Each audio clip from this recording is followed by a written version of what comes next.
सौगंध मुझे इस मिट्टी की, मैं देश नहीं मिटने दूंगा। सौगंध मुझे इस मिट्टी की, मैं देश नहीं मिटने दूंगा। मैं देश नहीं मिटने दूंगा, मैं देश नहीं झुकने दूंगा। सौगंध मुझे इस मिट्टी की।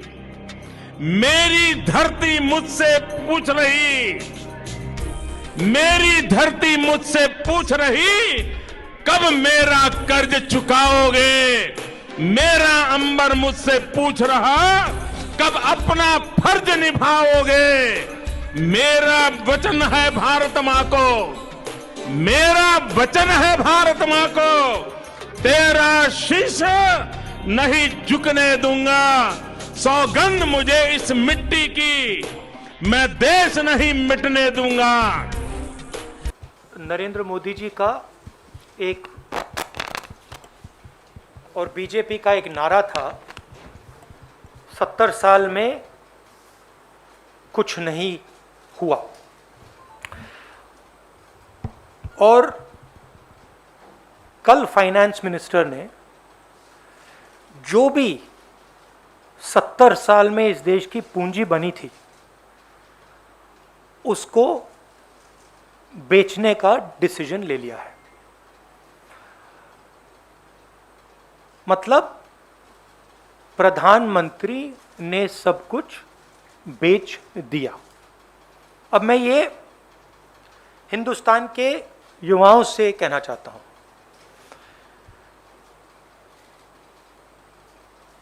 आपके हाथ से रोजगार छीना, कोरोना में आपकी मदद नहीं की,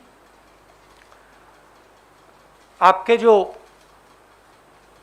किसान माता पिता हैं उनके लिए 3 स्पेशल कानून बनाए। और आज मैं यहां ये पढ़ना चाहता हूं कि प्रधानमंत्री अपने मित्रों को हिंदुस्तान का क्या क्या बेचकर दे रहे हैं। और इसको पढ़ने से आपको पता लग जाएगा, मुझे कहने की भी जरूरत नहीं होगी कि कौन सा एसेट किसको जा रहा है। और ये जो सिलेक्शन किया गया है ये किन लोगों के लिए किया गया है और किस प्रकार से उनको फ्री गिफ्ट दिया जा रहा है। तो शुरुआत करता हूं मैं रोडवेज। 1.6 लाख करोड़ रुपीस का gift, 26,700 kilometre national highways. Railways जो इस देश की रीढ़ की हड्डी है, जिसके बिना भाई और बहनों देश के गरीब लोग एक शहर से दूसरे शहर में नहीं जा सकते। आज जो लोग ट्रेन में बैठे हैं, आप सुनिए, 1.5 लाख करोड़ रुपए रेलवेज, 400 स्टेशन, 150 ट्रेनें, रेलवे ट्रैक और वुडशेड।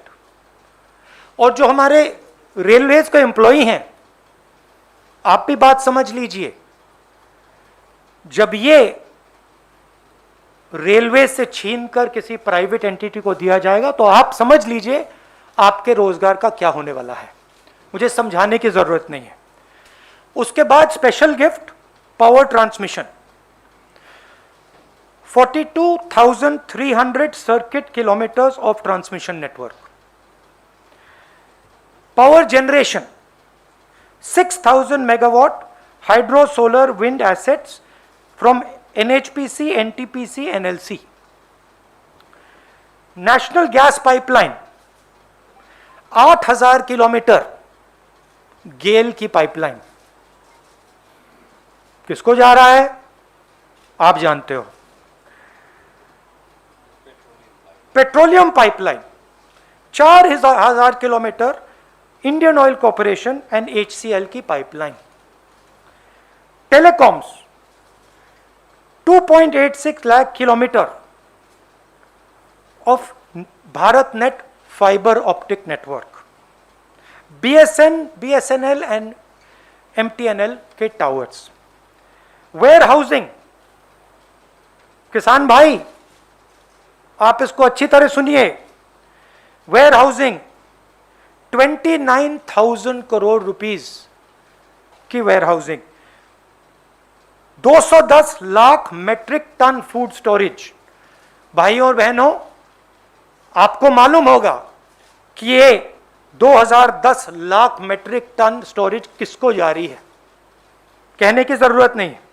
Mining 160 coal mines, 761 mineral blocks, airports 21,000 lakh crore, 21,000 crore sorry, 25 airports किसको जा रहा है आपको मालूम। पोर्ट्स 13,000 करोड़, 31 प्रोजेक्ट्स, 9 पोर्ट्स किसको जा रहा है आपको मालूम। Stadium 11,000 crore, 2 national stadium. अब देखिए ये जो एसेट्स हैं इनको बनाने में 70 साल लगे हैं और इनको बनाने में हिंदुस्तान की जनता ने लाखों करोड़ रुपए अपना पैसा डाला है। ये पूरा का पूरा 3-4 लोगों के हवाले किया जा रहा है। आपसे कहा जा रहा है भाइयों और बहनों, क्या नाम दिया इसका, क्या कहते हैं इसका, नहीं वो एक लाइन थी, नेशनल मोनेटाइजेशन पाइपलाइन। ये आपका भविष्य है, ये जो आपका भविष्य है इसको बेचा जा रहा है, इन 3-4 उद्योगपतियों को गिफ्ट दी जा रही है। रियलिटी है।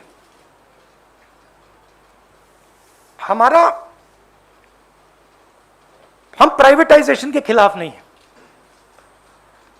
हमारा प्राइवेटाइजेशन का लॉजिक था। लॉजिक मैं आपको बता देता हूं। सबसे पहले जो स्ट्रेटेजिक इंडस्ट्रीज हैं उनको प्राइवेटाइज नहीं करा जाता था। इसमें से रेलवेज स्ट्रेटेजिक इंडस्ट्री हम मानते थे। स्ट्रेटेजिक क्योंकि ये हिंदुस्तान की रीढ़ की हड्डी है, स्ट्रेटेजिक क्योंकि ये लाखों करोड़ों लोगों को ट्रांसपोर्ट देती है, स्ट्रेटेजिक क्योंकि इसमें बहुत सारे लोगों को एम्प्लॉयमेंट मिलता है, इसलिए स्ट्रेटेजिक। दूसरी बात, जो इंडस्ट्रीज क्रॉनिकली लॉस मेकिंग होती थी उनको हम प्राइवेटाइज करते थे।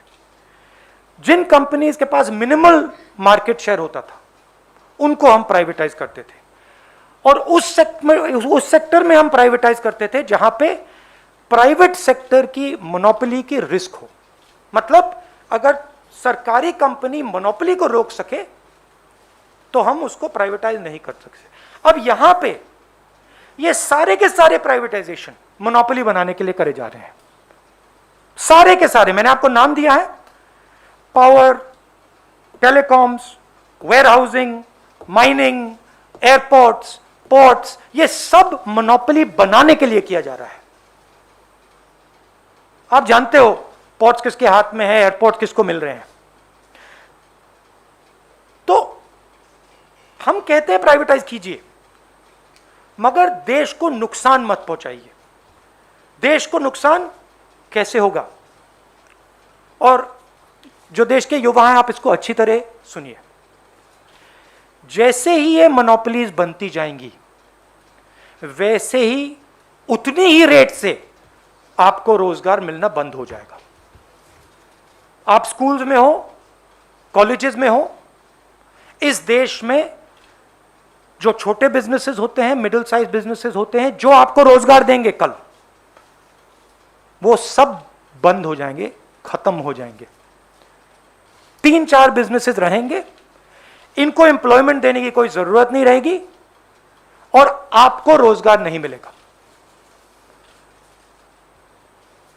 मैंने कोरोना के बारे में बोला था, आप लोगों ने मजाक उड़ाया, ठीक है, मैं फिर से बोल रहा हूं, और हिंदुस्तान का युवा आप अच्छी तरह सुन लीजिए। जैसे ही ये होगा वैसे आपको रोजगार मिलने का चांस खत्म हो जाएगा।